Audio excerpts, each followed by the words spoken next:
And we are live. You already know who it is. My name is Mike Kyle, aka the Fantasy Vulture. I have over a decade worth of fantasy football experience, and I've continuously competed for fantasy championships over the course of the past 6 seasons. Let's make it 7 in 2020. But enough of me. I'm here for you. On today's episode of the FV Show, we are going to continue our Week 1 game recaps, breaking down every single Week 1 game, all through the lens of fantasy football. In this video, we're going to be covering the Arizona Cardinals versus the San Francisco 49ers, a game that had a little bit of fireworks throughout the game. There were a lot of great plays made on both teams. But before we get started with that, a few quick things from you. First off, smash that subscribe button, power running back style like Derrick Henry up the middle. Also hit that like button down below if you're excited for this video, like an open receiver downfield, Patrick Mahomes style. And last but not least, you can follow me on all social media platforms at FFVulture. That is Instagram, TikTok, and Twitter. Mainly Twitter, like that is my primary platform because I know it takes 3 seconds to send out a tweet or just react to news, whereas Instagram content and TikTok content takes a little bit longer for me to make. And if I'm grinding out these previews and these recaps week in and week out, the time on those, it's not as much. But you guys get the point. What else? Also, if you want, there's going to be a playlist right up top here that's going to take you to all my Week 1 recaps.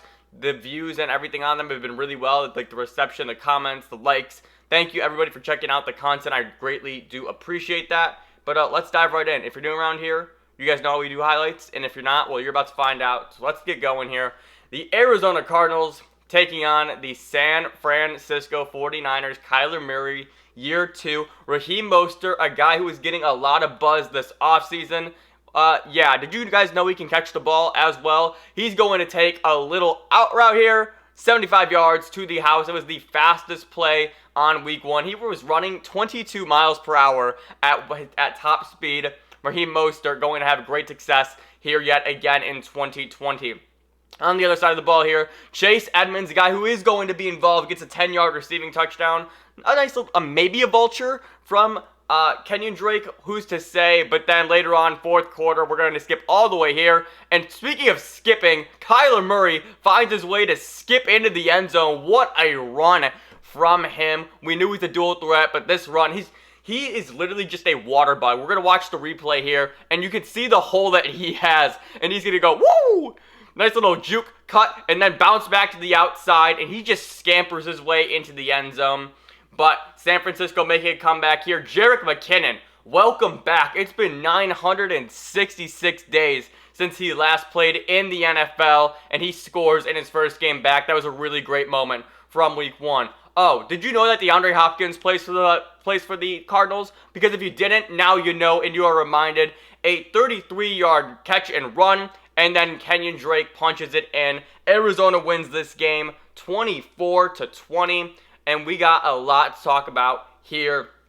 First off, this was a really great game from the Cardinals offensively. We know how great the San Francisco 49ers defense is, and the Cards just tore them to shreds. Maybe there was a bit of a Super Bowl hangover, but regardless, like seeing the way that this offense moved in year 2 under the Cliff Kingsbury air raid system, it really was a thing of beauty. Kyler Murray balled out.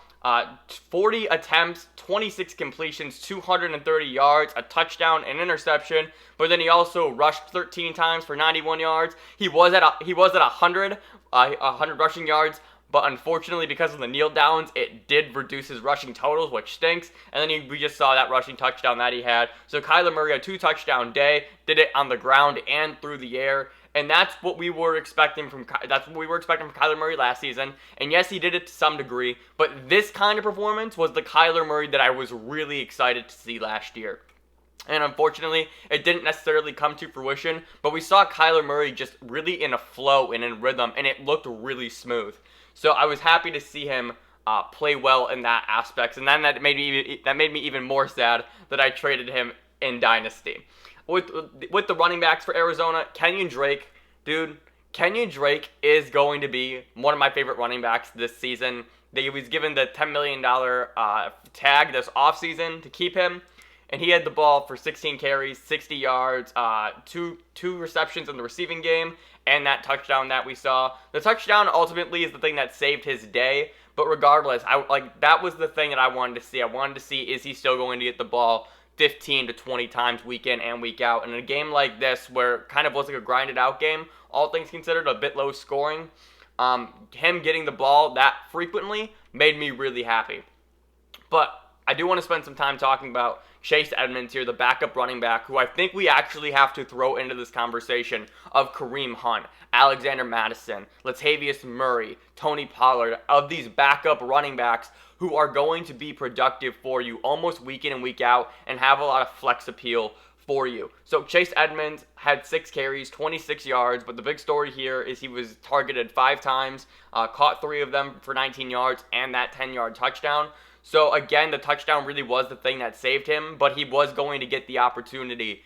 And that's one of the things that Cliff Kingsbury was really talking about this offseason was, hey, we like what we have in Chase Edmonds. And every time Chase Edmonds has been on the field, he's been productive. So while I still like Kenyon Drake, and Kenyon Drake is going to be the featured running back in this offense, please don't sleep on Chase Edmonds. If you're desperate for running backs, he's probably going to be on your waiver wire, all things considered, because he's a guy that kind of like slipped through the cracks during draft season, I felt like.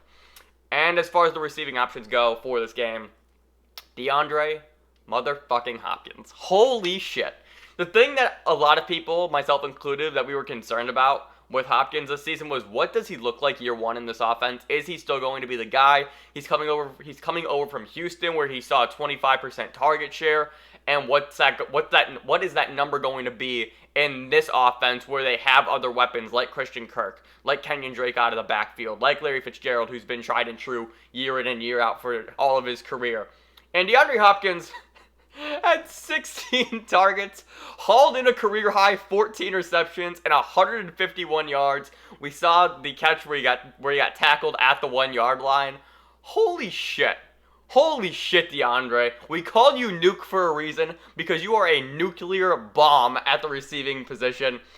Like, if we had any doubts about DeAndre Hopkins in Arizona, they're gone. Oh my god. Oh my goodness, they are gone. DeAndre Hopkins is back to being a top 5 wide receiver week in and week out. Christian Kirk had a really poor game, only targeted 5 times and caught 1 pass for 0 yards. But Larry Fitzgerald, I do just want to briefly touch on him. He was second on the team in targets. He had 25. He had 25. He had 5 targets, hauled in 4 of them for 34 yards. I personally, last year, I played Larry Fitzgerald I almost played Larry Fitzgerald weekly in a full-point PPR league because I knew what kind of floor he was going to have. And it looks like that there's potential for that here as well. Obviously, with DeAndre Hopkins coming in and seeing 16 targets, that does severely limit the floor of Larry Fitzgerald. But if Fitzgerald is still going to be this number 2 option and Christian Kirk really struggled in this game, like, are we really going to say that Larry Fitzgerald is relevant for fantasy in 2020? We might have to.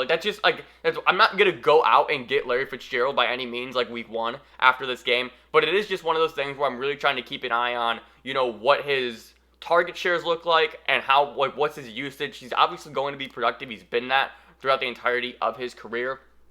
And so I'm really that's one of the things that I'm just keeping an eye on going forward. As far as the 49ers go, we have some unfortunate news that I want to start off with, and that's George Kittle. George Kittle was severely limited in this game. In the first half, he suffered a knee sprain, and it looks like that he's going to be questionable for for week 2 against the Jets, and that is just really unfortunate because of where you drafted George Kittle.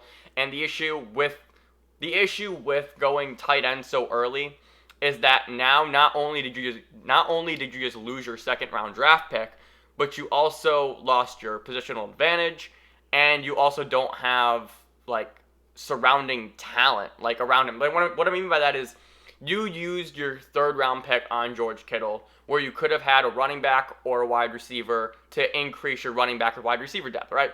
But instead you spent that on the tight end. And now your tight end is gone and you lose that positional advantage entirely, where that draft capital maybe would have been better off being that running back or that wide receiver. So Kittle finished the day with 4 receptions for 44 yards and a carry for 9 yards, inexplicably. So it was just a real bummer for him to get injured like that. It looks like he's going to try and play week 2 versus the Jets, and if he does, he's still going to be locked in for a pretty juicy matchup because we saw how bad that Jets defense was against the Bills. But talking about Jimmy G here, 33 attempts on 19 completions, 259 yards, 2 touchdowns. So a pretty good day from Jimmy G, all things considered. We know that this We know that this Cardinals defense still is not the best. They have made efforts to improve it. They have players on the front line. They obviously drafted Isaiah Simmons out of Clemson, a player that I really liked. Patrick Peterson is looking to have a really great bounce back season. So while they are an improved defense, I still don't think they're world burning by any means. So Jimmy G came through and he gave you 19 fantasy points, which is just a pretty good Jimmy G day for you, all things considered. At the running back position, this is just something that we really have to hammer home here. We knew that there was going to be multiple mouths and multiple guys in this backfield. And how this shook out, that's what I was interested in seeing this week.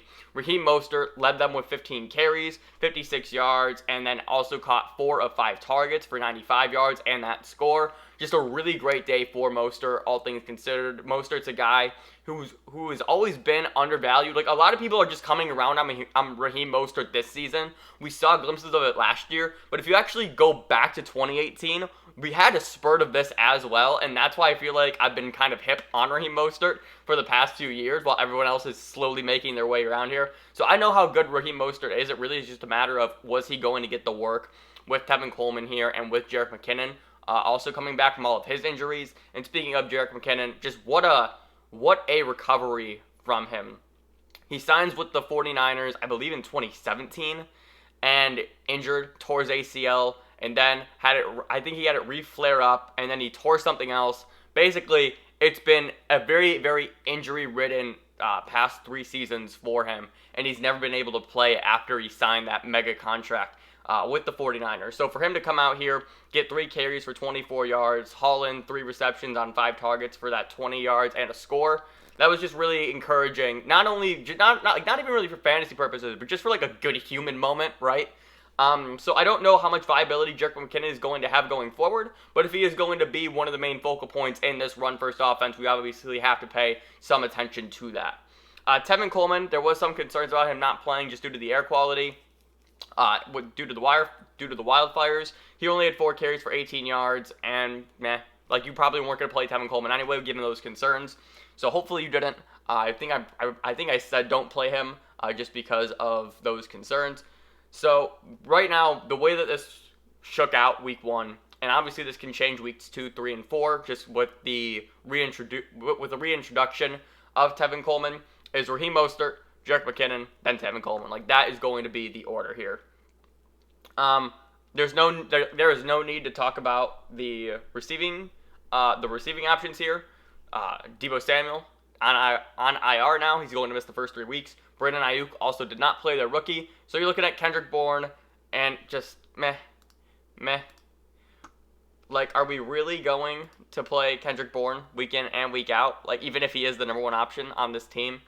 The issue here is that although Kendrick Bourne is the number 1 option, what does this offense actually look like without Deebo Samuel, without Brandon Ayuk, maybe without George Kittle? This might just be an offense where you just stay away from, and maybe you actually just play the defenses who are facing San Francisco because of how limited they're going to be.